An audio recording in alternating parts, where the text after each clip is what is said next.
नमस्कार, बहुत स्वागत है आप सभी का। मैं हूं सौरभ शर्मा आपके साथ। आज पूरे देश में चर्चा हो रही है तो बस भगवान राम के मंदिर की। आज से 3 दिन के बाद 22 तारीख को रामलला की प्राण प्रतिष्ठा का समारोह बड़े धूमधाम के साथ होने जा रहा है अयोध्या नगरी में। लेकिन उससे पहले राम मंदिर का जो ये संघर्ष रहा, राम मंदिर दोबारा बनने की जो ये यात्रा रही और 500 साल लंबी यात्रा रही, इसे आप सब तक पहुंचाने का एक प्रयास हो रहा है और उस प्रयास का माध्यम बनी है एक फिल्म। आज हम उसके बारे में चर्चा करने जा रहे हैं, जो बड़ी खास फिल्म बनी है। इन 500 वर्षों में क्या हुआ, जो पुराना भव्य राम मंदिर था अयोध्या में उसके साथ, और फिर कैसे कैसे कैसे ये दिन हम देख पा रहे हैं कि वहां पर अब एक भव्य मंदिर बन रहा है और उसमें रामलला की मूर्ति विराजमान होने जा रही है। और इस पर बात करने के लिए आज एक बड़ी खास शख्सियत से आपको मिलवाने जा रहे हैं। आपके, हम सब के जाने माने रामायण के राम हमारे साथ अरुण गोविल जी हैं। बहुत शुक्रिया अरुण गोविल जी, आपके समय के लिए, आप जुड़े हमारे साथ। और मैं इस फिल्म का जिक्र कर रहा था, लोगों को भी धन्यवाद सुनकर बड़ा दिलचस्पी हो रही होगी। राम मंदिर पर फिल्म, और फिल्म का मैं शीर्षक बता देता हूं तो दर्शकों को थोड़ा सा के लिए और रोचक हो जाएगा। फिल्म का शीर्षक है 695। तो एक तो राम मंदिर पर फिल्म बन रही है और फिर ये टाइटल फिल्म का 695। जरा थोड़ा सा राज खोलिए।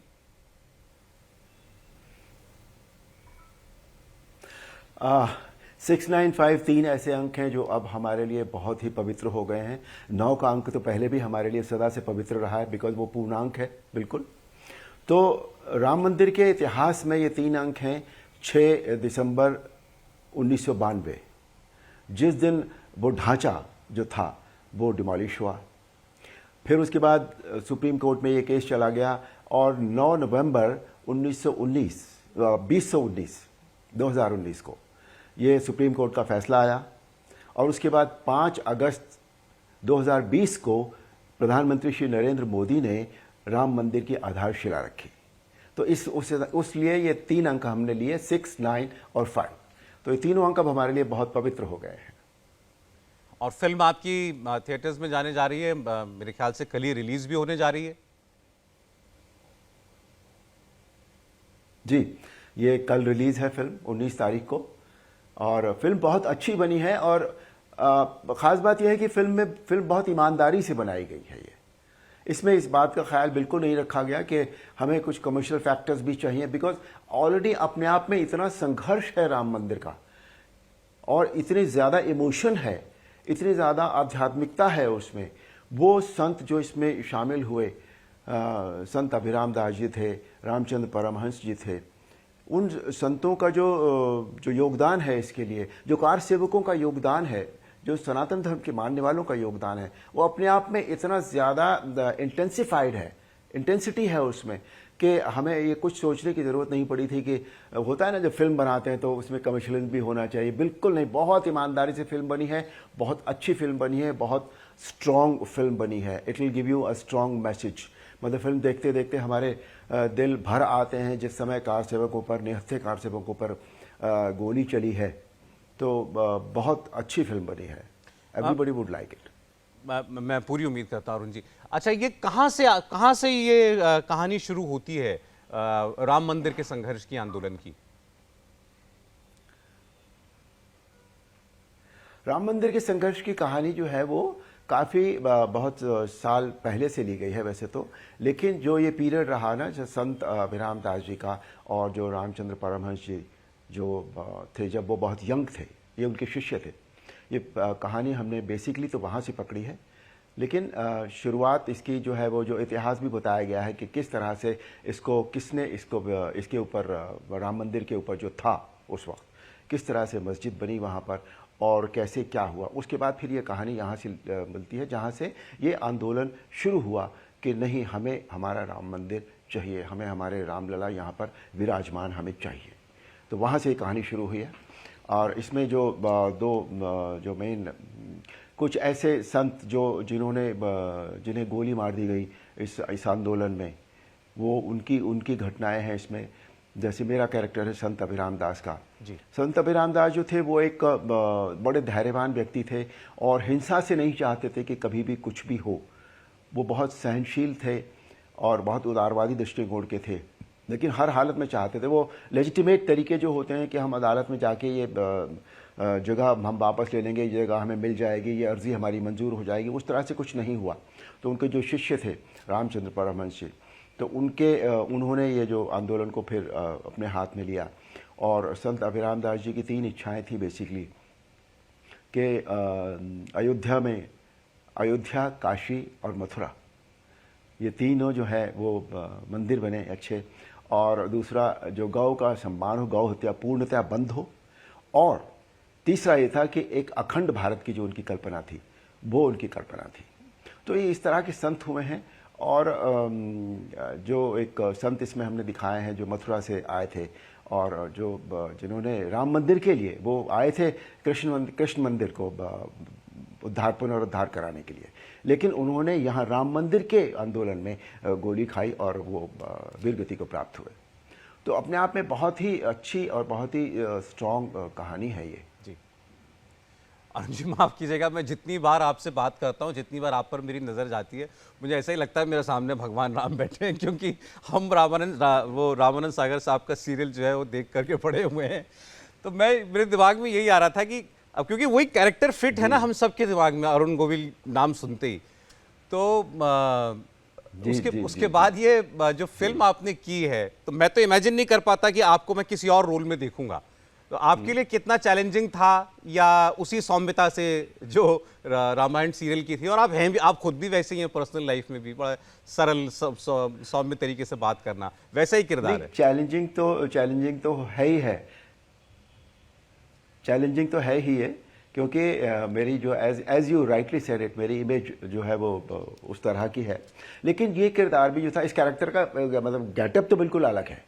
इनकी उम्र बहुत ज़्यादा है, जो संत अभिराम दास हैं इनकी उम्र बहुत ज़्यादा है, सफ़ेद दाढ़ी हो गई है, फ्रेल हो गए हैं, सफ़ेद बाल हैं बिल्कुल, और बड़े झुक के उस तरह से चलते हैं। तो लेकिन उनका जो बेसिक जो कैरेक्टर है वो वही है कि वो मृदु हैं, धैर्यवान हैं, सहनशील हैं, और हिंसा का सहारा भी नहीं लेना चाहते वो। तो वो जो भगवान राम के जो सारे जितने गुण थे जी, वो सारे इनमें भी मौजूद हैं।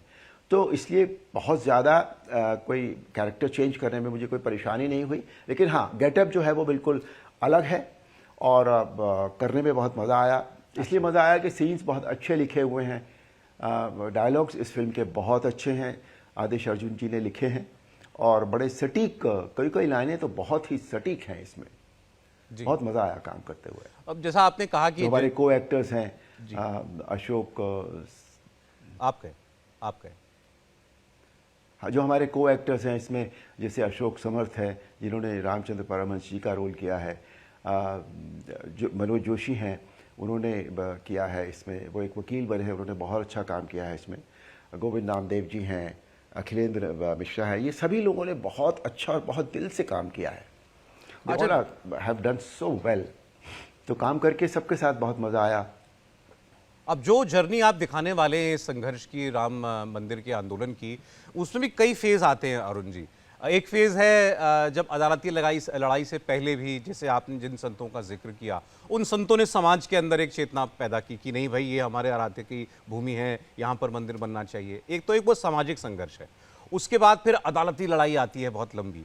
उसके बाद फिर वो संघर्ष है जिसमें आपने यू राइटली सेड कि इतने लोगों ने गोली खाई, इतने लोगों को अपने प्राण नशावर करने पड़े वहां पर उस जगह पर मंदिर बनाने के लिए। तो कई चरण हैं उसके भी, तो वो सारे फेजेस दिखाए जाएंगे इस फिल्म में।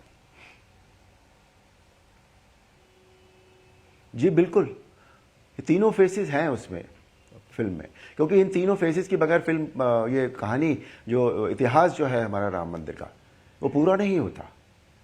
और फाइनली जो चौथा चरण जो इसका जो हुआ, कि ये सारा होने के बाद भी एक व्यक्ति की विल पावर थी ये। हालांकि कोई भी काम होता है बहुत कलेक्टिवली होता है, इतने कई लाख, जैसे बताया गया है कि कई लाख हिंदुओं ने अपनी बलिदान दिया इस काम के लिए, कितने लोगों ने, कितने संतों ने अपना बलिदान दिया। लेकिन अब जब ये सारी चीज़ें हो गई थी, जब सुप्रीम कोर्ट का फैसला आ गया था, उस वक्त जिस तत्परता से ये सारे काम हुए हैं, उसके पीछे जो श्रेय जाता है वो हमारे प्रधानमंत्री श्री नरेंद्र मोदी जी को जाता है। जैसा कि अभी हमने सुना, उन्होंने 38 साल पहले ये कहा था कि जब राम मंदिर बन जाएगा तब मैं अयोध्या जाऊंगा। जी। तो उस आदमी ने, उस व्यक्ति ने कितनी उसमें शिद्दत रही होगी, कितनी इंटेंसिटी रही होगी उस व्यक्ति में राम मंदिर के प्रति। और आज जो उन्होंने जो हमारे देश के लिए भी किया है और जो राम मंदिर के लिए जिस तत्परता से ये राम मंदिर इतने कम समय में इतना बड़ा, इस जाइगेंटिक वर्क आसान नहीं है। मैं कुछ महीने पहले जब 695 की शूटिंग के लिए अयोध्या गया था, तो अयोध्या की जो सिचुएशन थी फिजिकल, सड़कों की, मकानों की, वो सब कुछ अजीब था बिल्कुल एकदम। और अब जब मैं 3 दिन पहले अयोध्या गया तो वो बिल्कुल सब कुछ एकदम इतनी सुंदर अयोध्या हो गई है। सड़कें हैं इतनी बड़ी बड़ी हो गई हैं, एयरपोर्ट बन गया है, स्टेशन सारा बन गया है, मकान अच्छे वो ऑफ वाइट कलर में पेंट हो गए हैं, तो सारा कुछ बदल गया है। इसके पीछे जो श्रेय है वो हमारे प्रधानमंत्री श्री नरेंद्र मोदी जी को जाता है, क्योंकि वो उनमें एक बहुत खासियत है कि वो इस देश के लिए ऑलमोस्ट एक वरदान साबित हुए हैं। वो उनके मन में जो बात आ जाती है वो उसे पूरा कर देते हैं। उन्हें काम करना आता है, काम करवाना आता है और काम लेना भी आता है। उन्हें इंस्पायर करना आता है, मोटिवेट करना आता है। आज उन्होंने पूरे देश को मोटिवेट कर दिया, पूरे विश्व को मोटिवेट कर दिया। और हमें ये दिन देखने को मिल रहा है हमारे अपने जीवन काल में कि हम रामलला को विराजमान होते हुए देखेंगे, प्राण प्रतिष्ठा हम देखेंगे, हम उनके दर्शन कर सकेंगे अपने जीवन काल में। ये जीवन की बहुत बड़ी घटना है। तो उस सारी चीज़ों को, ये सारी चीज़ें तो अब हो रही हैं, लेकिन इसके पीछे का जो इतिहास है वो हमने 695 में हमारे प्रोड्यूसर्स ने, हमारे डायरेक्टर्स ने, हमारे राइटर्स ने वो दिखाने की कोशिश की है। इसके प्रोड्यूसर हैं श्री श्याम चावला जी। उनके मन में ये बात आना और इस तरह से टाइटल भी उन्हीं का रखा हुआ है 695। ये अपने आप में एक बहुत बड़ी बात है। मैं उनको इस बात के लिए साधुवाद देता हूँ कि उनके मन में ये बात आई। और बहुत से लोगों को ये पता नहीं था कि इस सब के पीछे इतिहास जो है वो क्या हुआ है। तो वो इतिहास जब सामने आएगा तो राम मंदिर के प्रति श्रद्धा जो है हमारी, राम वैसे ही हमारी आस्था का केंद्र है, हमारे गौरव है, हमारे देश की पहचान है, हमारी संस्कृति है राम, तो वो और बढ़ जाएगा ये सारा जानने के बाद कि किस तरह से सभी लोगों ने बलिदान दिए और किस तरह से ये राम मंदिर जो है वो बना है, किन किन लोगों ने अब बनाया है इसको। और इतना सुंदर भव्य लगता है ये देखने में। तो वी आर वेटिंग कि कल फिल्म रिलीज़ हो रही है और 3 दिन बाद जो है वो रामलला की प्राण प्रतिष्ठा होने जा रही है। ऐसा लग रहा है कि पूरा देश, पूरा विश्व ऊर्जामय हो गया है, बिल्कुल एकदम सकारात्मक ऊर्जा जो है, पॉजिटिव ऊर्जा जो है वो हम सब के बीच बह रही है। आज जब हम एक दूसरे से मिलते हैं तो नमस्ते या हाय करने के बजाय ये कहते हैं कि अरे राम मंदिर बन रहा है, अरे राम मंदिर बन रहा है, जय श्री राम। अब जो है नमस्ते के बजाय एक नया संबोधन शुरू हो गया है, जय श्री राम, जय श्री राम, जय श्री राम। नहीं, आपने बिल्कुल ठीक कहा और आपने इतने अच्छे से समअप किया है ना इन सब चीज़ों को। और मुझे बहुत अभी जैसा आपने फिल्म के बारे में भी बताया, ये तो मुझे लगता है बड़ा एजुकेटिव पर्पस सर्व करेगी ये फिल्म, क्योंकि रियल लाइफ इंसिडेंट्स पर बेस्ड फिल्म है। राम मंदिर की कहानी आप बताने जा रहे हैं। बिल्कुल, तो बिल्कुल जी हाँ, तो उसको लोगों को ये फिल्म जो है जरूर देखनी चाहिए। मैं आपसे विदा लेना चाहूँगा जी। थोड़ी सी व्यस्तता है किसी और काम के लिए, पर जाने से पहले ये ज़रूर कहना चाहूँगा, आप जो सभी लोग जो इस समय इंडिया टीवी देख रहे हैं, जो सुन रहे हैं, जो सुन पा रहे हैं, वो सभी लोग और बाकी सभी लोग भी आप इस फिल्म को ज़रूर देखें। ये फिल्म आपके दिल को छुएगी, आपको कहीं ये ऊर्जावान बनाएगी मंदिर के प्रति, भगवान राम के प्रति और अपने देश के इतिहास के प्रति। जी। अब अंत में एक बार फिर जय श्री राम। बहुत शुक्रिया अरुण जी, आपका बहुत धन्यवाद। अरुण गोविल से हम लोग बात कर रहे थे। अरुण गोविल, उनकी खुद की जिंदगी, भगवान राम का पात्र जो है जब उसे उन्होंने टीवी सीरियल में निभाया है तो राममयी हो चुकी है।